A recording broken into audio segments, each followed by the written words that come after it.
día, amigos y seguidores de este canal. Bienvenidos una vez más a CREE. Hoy tenemos el placer de entrevistar a una dama con un don muy especial. Su nombre, Carla Manterola, y vive en Chile. De profesión relacionadora pública, además de terapeuta complementaria, taróloga, canalizadora y directora del canal de YouTube Ancestrales.tv, entre otras muchas cosas. Como ella misma manifiesta en sus programas, desde muy pequeña comenzó a oír y ver espíritus. Y aunque en principio ella no entendía bien lo que le ocurría, con el tiempo fue desarrollando esta capacidad y hoy en día, luego de años de preparación y estudio, se dedica a ayudar a las personas y a concientizar sobre la realidad espiritual que nos rodea y el sentido de nuestra existencia. Carla, muchísimas gracias por aceptar esta entrevista y bienvenida a CREE. Bueno, gracias Fernando por la invitación. Así que acá estoy para responder a todas tus preguntas. Pues muy bien, encantado de tenerte aquí. Y bueno, vamos a la Gracias. primera pregunta. Mira, me gustaría que para la audiencia de este canal, que probablemente la mayoría aún no te conozca, nos hables de lo que fue tu experiencia personal y cómo comenzaste a percibir estos espíritus. También me gustaría conocer si esto te trajo algún tipo de problemas en lo que fue tu vida diaria, ¿vale? Y cómo fue el proceso para aceptar esto, este don como una realidad. Ya, bueno, primero comentarte que no, yo no lo considero un don. Ya, yo considero que es algo que todos podemos trabajar en distintas formas, unos antes, algunos tienen más conciencia, pero no lo considero un don único y especial mío, sino que es algo que todos pueden llegar a acceder. Es una historia bien larga, la verdad es que tiene como hartas aristas y hartos matices, pero partió bien chiquitita. O sea, Ok. yo tenía 4 o 5 años, de cuando tengo así como memoria, de cuando comencé a percibir y a ver y a sentir cosas. O sea, nunca me sentí una niña como muy normal, por así decirlo, sentía que no encajaba en este mundo. Y además de eso, vivía en el seno de una familia muy católica. Entonces, todo lo que yo les comentara que me sucedía era casi incomprensible para ellos, ¿Te daba miedo, porque yo de te daba miedo repente, ese tipo de manifestaciones? ¿Oír o ver algo de eso? es, eso es lo más raro del caso, porque cuando comencé muy pequeñita, no me daba miedo, ningún miedo. O sea, por darte un ejemplo, yo llegaba al colegio y veía a los niños rodeados de un aura y colores, y yo le decía a la monja del colegio, ¡uy, qué lindos se ven todos así! Por supuesto, me mandaban a confesarme a cada rato con el cura porque yo estaba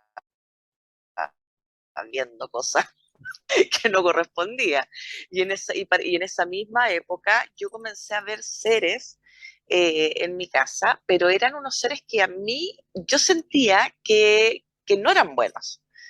Entonces yo me quedaba todas las noches, bueno, mi mamá me iba a acostar y tenía 4 o 5 años, y yo me levantaba, esperaba que todos estuvieran dormidos, y me levantaba y me iba a sentar, abría la puerta de mi casa y me sentaba ahí en el borde, y llegaban mis perros, tenían muchos animales en esa época, y se quedaban al ladito mío, todos ahí. Y yo veía a estos seres rondando, y ellos se quedaban como quietos mirando, y yo me sentía muy empoderada que mientras yo estuviera ahí, ellos no podían entrar. Como que de alguna forma yo sentía que yo era como una barrera protectora para mi familia, principalmente para mi mamá, fíjate. Y en la mañana yo escuchaba el despertador de ella y me iba a acostar. Arrancaba para que no se dieran cuenta. Hasta que me pillaron un día, me quedé dormida ahí, me pillaron. Y por supuesto fue bien difícil porque no me creían.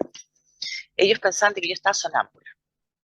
O sea, todos lo asociaban claro, no, estaba sonámbula, entonces en eso va a hacer estas cosas, finalmente empezaron a poner llave, muchos pestillos a la puerta para que yo no saliera. Y yo les explicaba que no, que mi intención era solamente cuidarlos y protegerlos de estos seres. ¿Por qué creías que Eh, protegerlo de esos seres? ¿Qué era lo que veías en ellos que te hacía desconfiar?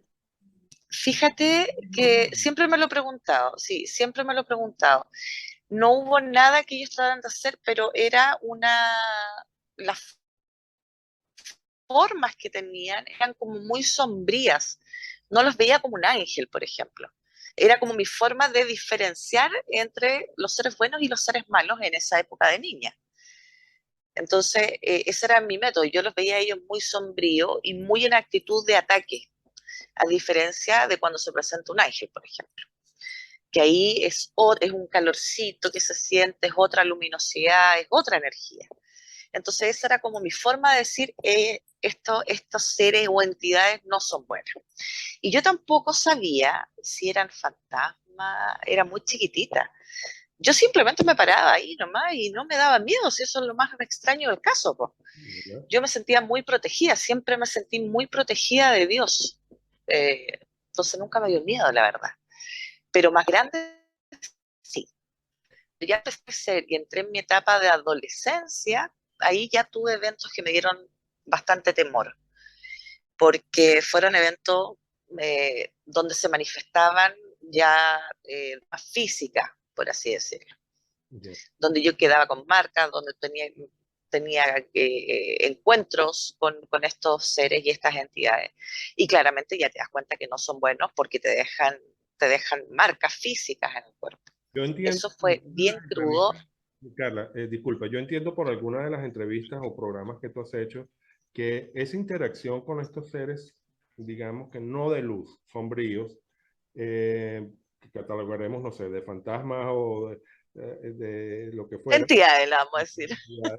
te provocó enfermedades con las que tuviste que lidiar desde muy temprana edad, ¿es cierto? Sí, sí, de hecho, en esta etapa de niña, cuando te estoy hablando, ese transcurso entre que yo me quedaba en la puerta de la casa y empecé a ver esto y yo protegía a mi familia, empecé a enfermar.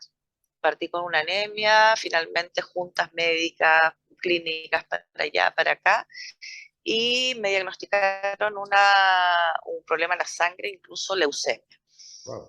Entonces nadie se explicaba nada porque el problema era que buscaban la causa médica y no la encontraban.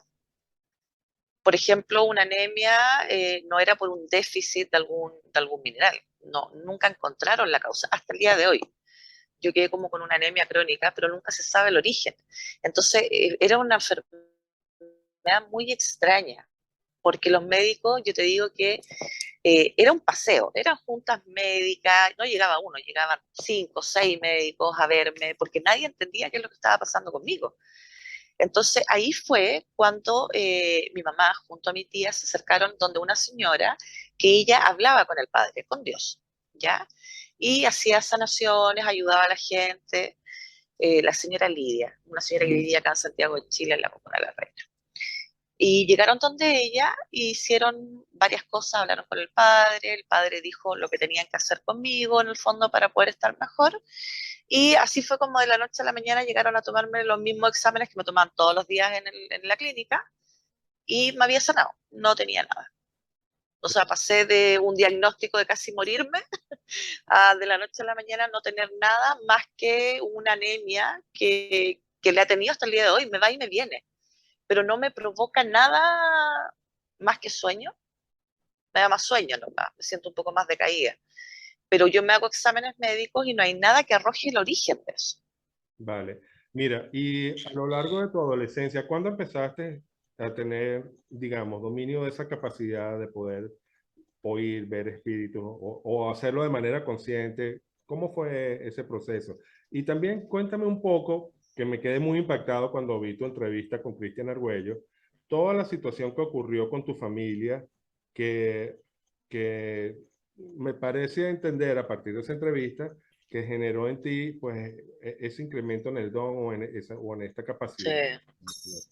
Mira, habrá sido, yo creo que los años muy marcados fue entre los 14, 15 más o menos, hasta los 18 años esa transición, donde ya fueron muchos eventos y yo la verdad es que renegué de esto. Yo no quería saber de nada.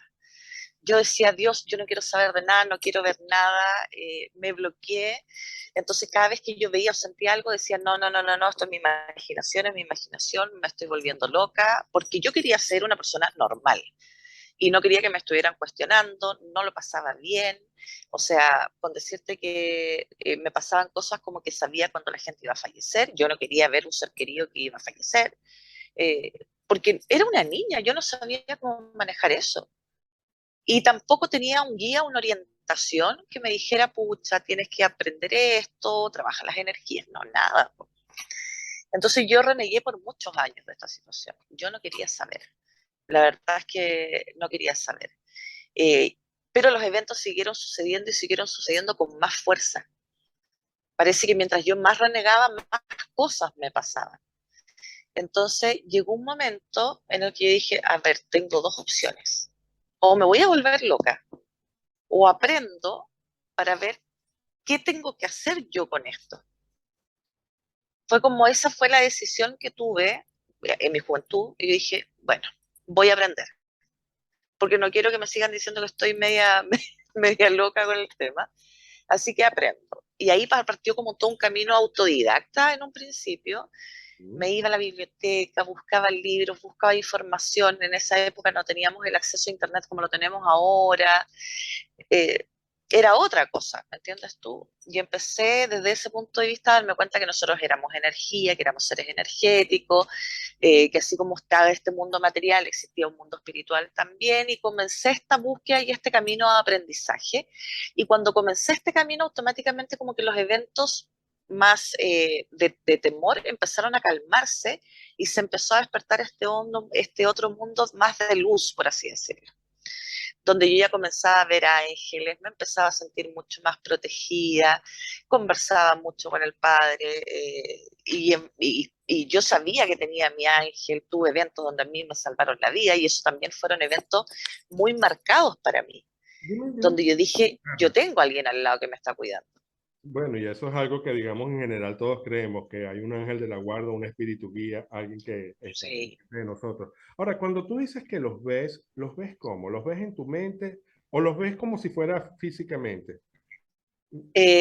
No, a ver, te explico. Cuando yo era pequeñita, los veía como casi como una nubosidad con colores. Pero ya con los años los he visto con forma, como una persona, pero mucha luz. O sea, ver un ángel es una luz y un calor, a diferencia, por ejemplo, cuando tú sientes que pasa una entidad, un espíritu, que se siente mucho frío. No, esto es todo lo contrario. Es una expansión, es como si tu corazón explotara de amor. Trato de explicártelo, porque así me siento yo, me siento con una paz como si estuviera llena de amor, de cariño, de protección, y a ellos los veo con una forma, pero no se ve, no, ellos no tienen forma ni de hombre ni de mujer. No es que tú puedas decir, ah, es mujer, es hombre, ¿ya? Y es una expansión alrededor de ellos de pura luz y emisión de calor.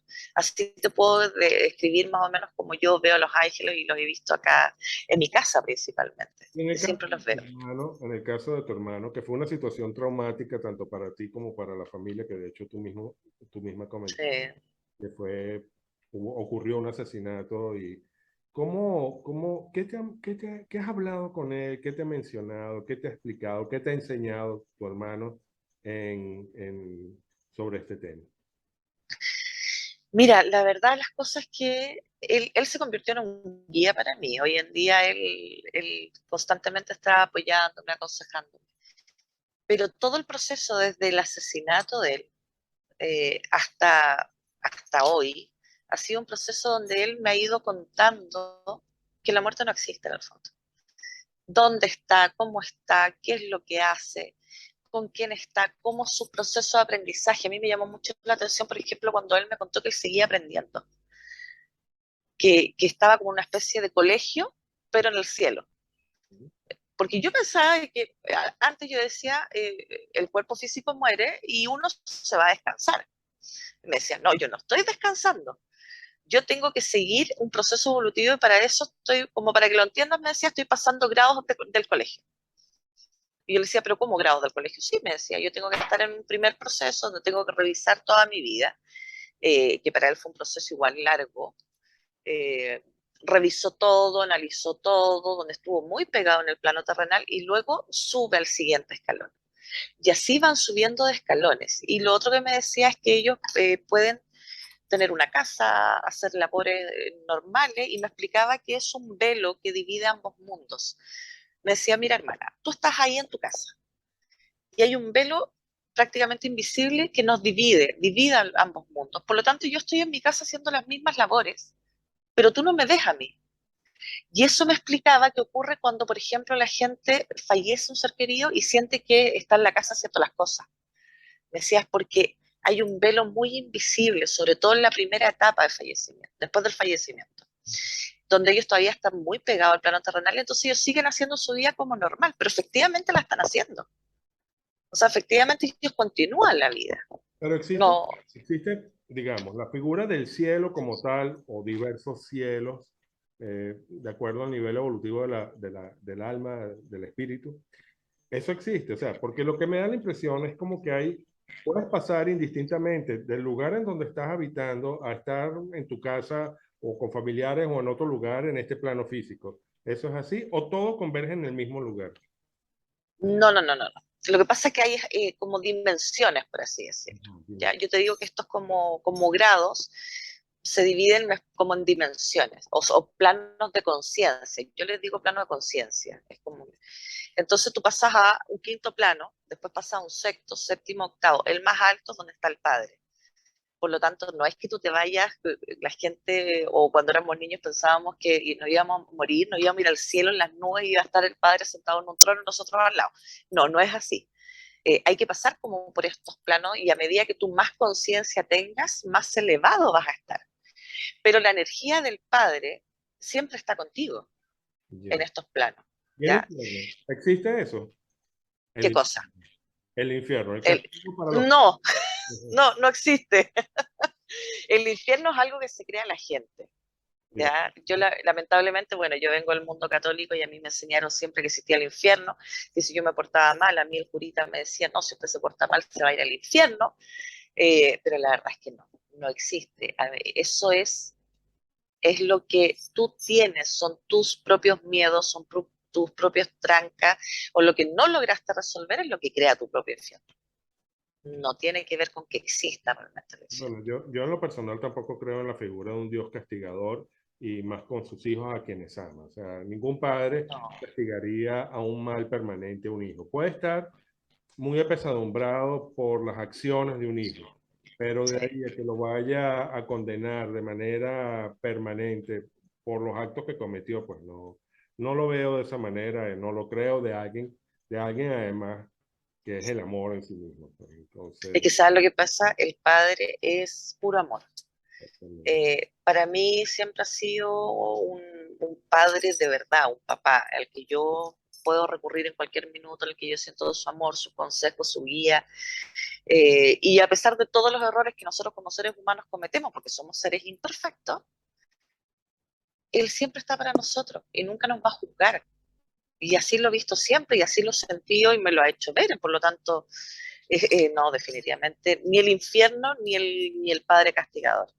Hay, obvio, yo siempre digo que hay personas que tienen otra creencia, la respeto, pero es lo que yo siento desde mi visión, desde mi punto de vista y desde mi experiencia.